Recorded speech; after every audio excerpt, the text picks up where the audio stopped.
Hello,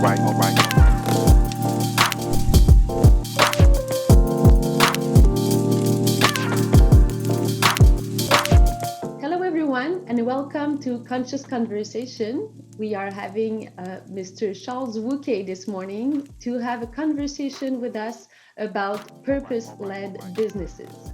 Welcome, Mr. Wookey. Karine, thank you very much for having me, and nice to be with you again.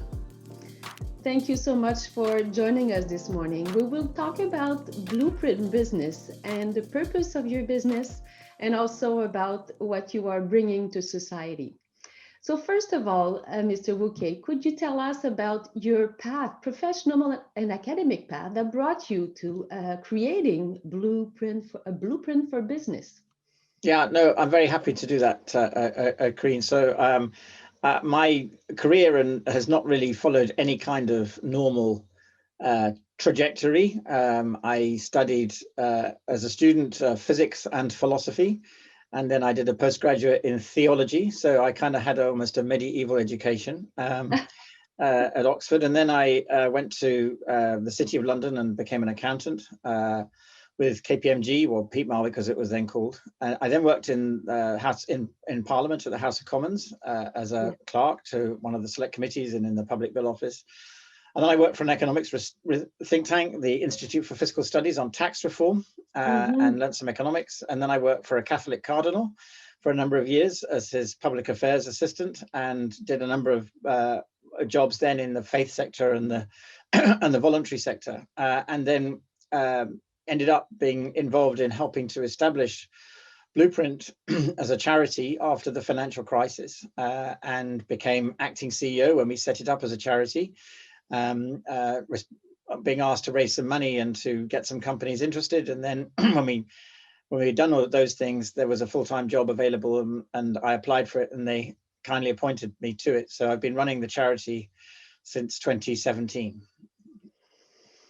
So you really have the entrepreneurial aspect into your DNA, I should say. Well, I've always been curious about lots of different worlds, and I've been very fortunate in my life to spend time with super people in completely different environments. And I really enjoy being stretched and challenged by being pushed to the edge, beyond my own comfort zone, and something in me wants to do that. So in that sense, being entrepreneurial and wanting a challenge, I really love that. And this has been a fantastic and remains a most wonderfully interesting challenge.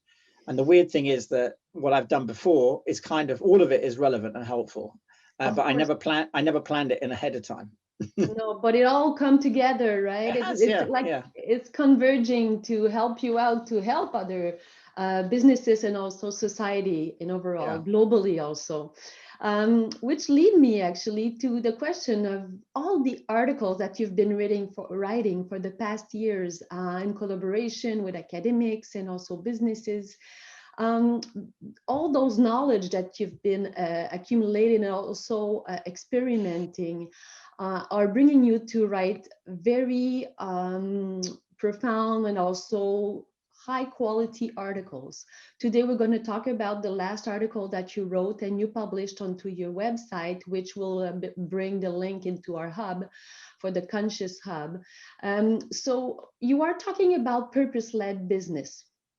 As we were talking together before the interview, purpose is a buzzword these days, but you've been using it for years now. You're one of the pioneers that have been using it, and you are making sure these days that it's been used properly, and also you are also paying attention to defining it. And that coming from a communication perspective and field, my appreciation for your goal to actually define it is so relevant. So I want to know from your article, you're talking about some specific thing that should happen for a business to become purpose-led. So to have a purpose-led orientation. Yes. Yeah, we are. So, Karine, and I think your reflection is absolutely right. Before I explain what I mean, maybe I should just say this, that I think it's a feature of business life that words tend to get picked up, and they often get used and misused. And there's a phrase, in fact, one of my colleagues has about the hollowing out of language, that words which once had real power and potency to challenge people and to change systems and how people think can become, they just lose their potency to do that, because they just get misused all the time. Yes. And in a way, I think we have to just accept that this is a fact of life in a world where marketing exists and lots of words get bandied around. And therefore, in our work, we've thought that you cannot and should not place too much weight on any one word. And we have to think about a kind of interlocking framing of what we're trying to say. Yes. And use language that helps people to have a coherent sense of the relationship between different ideas and how they help. And so for us, purpose is that. It's one idea, but it's only one idea. And it has, as you say, in our way of thinking, a particular meaning. So what is that meaning? Well, for us, one of the big shifts, which is happening more now, which is great, is that the purpose of business should not be simply to make money.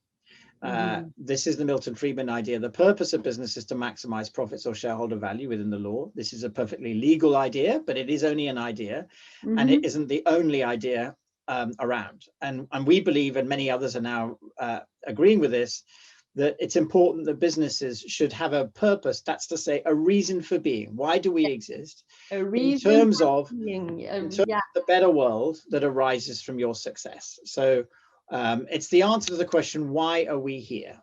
And in our view, that becomes, it's not a project then, but it's about the identity and fundamental meaning of the organization. So it's a super profound idea. And for us, a purpose, a good purpose needs to be three things. It needs to be inspiring of your people, because you want it to be something that motivates and galvanizes people to commit to the organization and to be involved in its work and want to relate to it.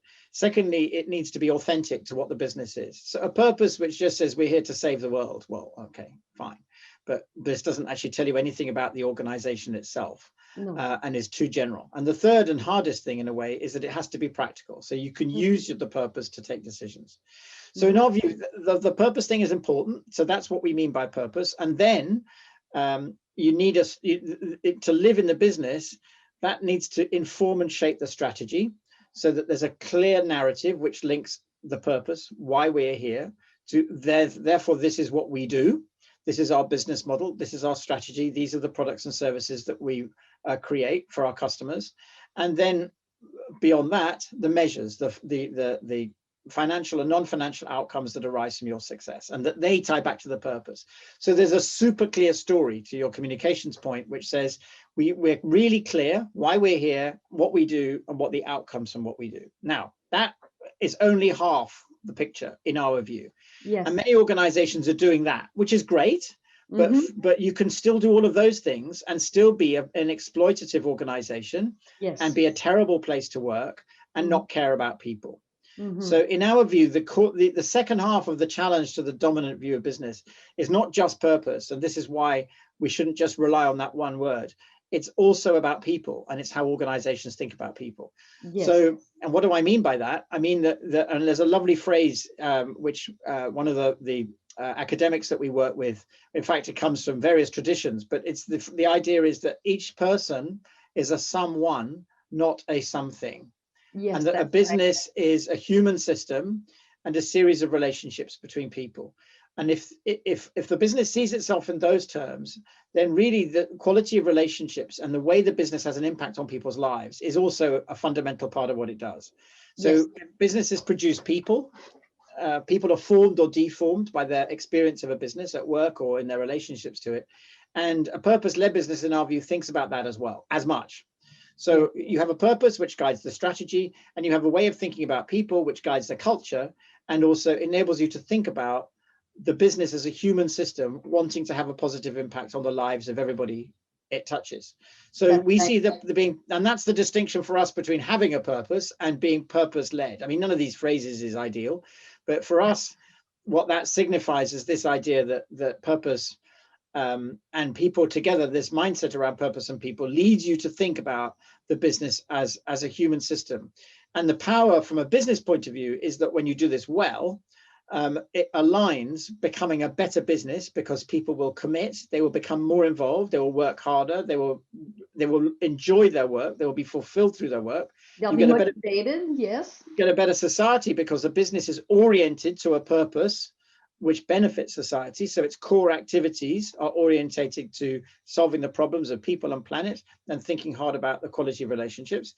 And the third thing is it's better for people because people are more fulfilled through their work. So it's a kind of triple win: better for business, better for society, and better for people. So exactly. that's the thing. I totally agree with you in those aspects. And we hear the word also talking about vocabulary, the word holistic. Yeah. It was originally related a lot to esoteric or any type of holistic point of view, or science or art. But I believe what you're saying is really an holistic or ecosystem approach. So everything is in everything, right? We are part of the system. That's right. And might as well find the best place for yourself. And same thing for as a citizen, as a worker, as an employee, or as an employer. So that leads me to a mindset. So we are talking about mindset within behaviors as businesses, but also as employer, that can drive the purpose. And to build those strong relationships, it brings us to a certain culture that the business needs to build. And there's certainly certain factor that we have to take into consideration. Could you name a few, to finish our conversation? Could you pinpoint to us some consideration that we need to pay attention to it? Sure. As leaders and as employer also, and as employee. Yeah, well, it's very interesting, this. I sometimes say to business leaders, what is your view of people in your business? Mm-hmm. And they say, what do you mean? And I say, well, you have a view. And they say, do we? I say, yeah. And they say, well, how do you know what our view of people is? I say, well, for a start, I look at your reward system. Mm-hmm. So what are you incentivizing? Mm-hmm. What do you value in people in this organization? And what assumptions are you making about how people are motivated? Mm-hmm. And that's clear from what you reward and what you promote. If I were to go into your organization and ask 10 employees, what do we need to do to be successful here? They would tell me. They would tell me about, well, they may not tell me, but if they were honest, I would know what behavior you really want from people. Yes. Is this an organization where people help each other and support each other in teams? Yes. Is it an organization where people don't share, where they are where competitive team spirit is encouraged so that people actually want more for themselves than for the other? Yes. To what extent is the organization one which really uses people through the way in which people are forced to work very, very long hours? Mm-hmm. To what extent is the organization one where people have the real capacity to be listened to and to grow and develop as people and to exercise their own entrepreneurial gifts? Mm-hmm. And where they're given permission to do that. Mm-hmm. All of these things actually reveal within an organization what the dominant ideas about people are. But often in business, the underlying assumptions aren't really focused on. Mm. And for us, just as purpose is a super powerful idea, so is, and in a way it's more fundamental still, how we think about people. So, and what I mean by that is, the dominant model has been that people are basically self-interested and motivated by money, status, and power. Mm-hmm. And the truth is that, and we know this from, and in a paper that you very kindly are asking me about, we know this, that in fact, the evidence is that money is important, of course, but people want meaning, the quality of relationships matters, and people want the opportunity to grow and develop their autonomy out through work. Exactly. So the first question that we ask in this paper is in interrogating a kind of culture that enables people to commit to a worthwhile endeavor, is how does the business think about people, and what behavior is expected of people by the business, and what then are the conditions in which that behavior comes to life. So that's about leadership, it's about the shared values and core beliefs. Yes. It's about how decisions are made. It's about the quality of dialogue and openness and the diversity of thinking, which is a super important part of this. Yes. And it's about fundamentally codes of conduct and behavior as well, recruitment and retention of people, who you attract, and how you incentivize and reward people for what they do. All of these things, cultures change in all, they're all different in all organizations, but all of those things I mentioned are contributors to an evolving culture within a business. And in our view, need discussion and very careful thought if a business is to become purpose-led, not only because of its direction shaping its strategy, but also through the way in which people are treated and feel that they wish to be committed and want to be committed because they are valued members of a winning team on a worthwhile mission. Yes, and I couldn't agree more. And what I can say as a good summary of all those criteria would be courage and leadership. And I think Yes. courage and leadership can be attributed to both sides, as employer and as employee also. So people need to speak for themselves, as you said, to reach a certain autonomy.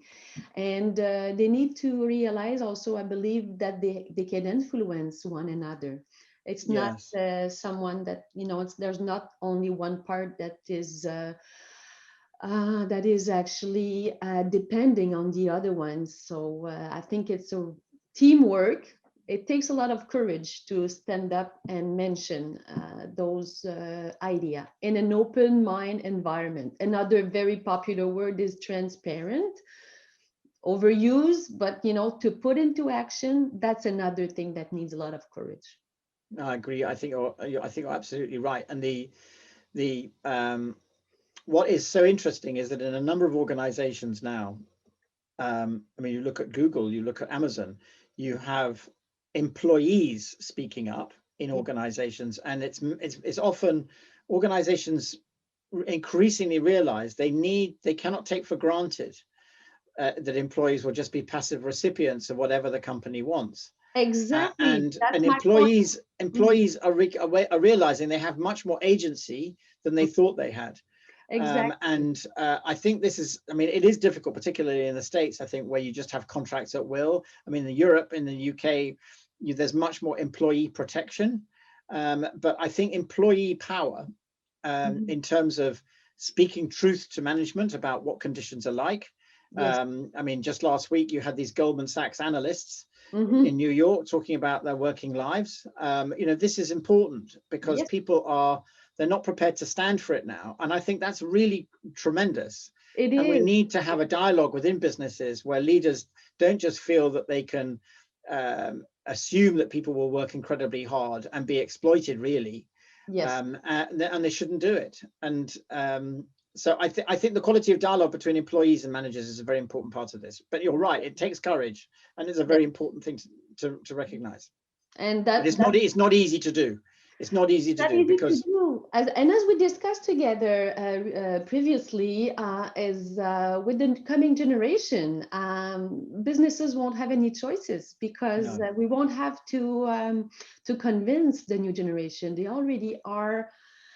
They have assimilated those value. So that's going to be a big pressure. And that, brings me to the few topics that we'll have to address next time, that I want to address with you into our next fireside conversation. All right. Well, I look forward to that, Karine. Yes, because I really want to know about all those crucial parameters that you have established, the fundamentals into relation. And also, I really want to learn more and share this knowledge with the Conscious Strategists Hub. No, well, I would be delighted if you were to share our paper with your group. And I would also, it's a working paper, and I'm really keen to learn from other people's experience as well. So if your colleagues have thoughts and comments or suggestions to make to this paper, I would be delighted to have them and to have a debate and a discussion at some point, if that would be helpful. That's fantastic. And next time we'll have to talk about the frustration and the impulse that you are talking about, employee. That's very interesting. And on that note, I just want to say thank you so much for starting this wonderful series that we'll have together about purpose-led business and how we can help business to be better business and better society. So I want to thank you so much, Mr. Wookey, for being part of this conversation. That's a pleasure, Karine. I just have one request. You must call me Charles. Yes, okay. I promise for the coming one. I promise. For the next time, I'll remember that. Yeah. All right. Okay. For You sure. take care.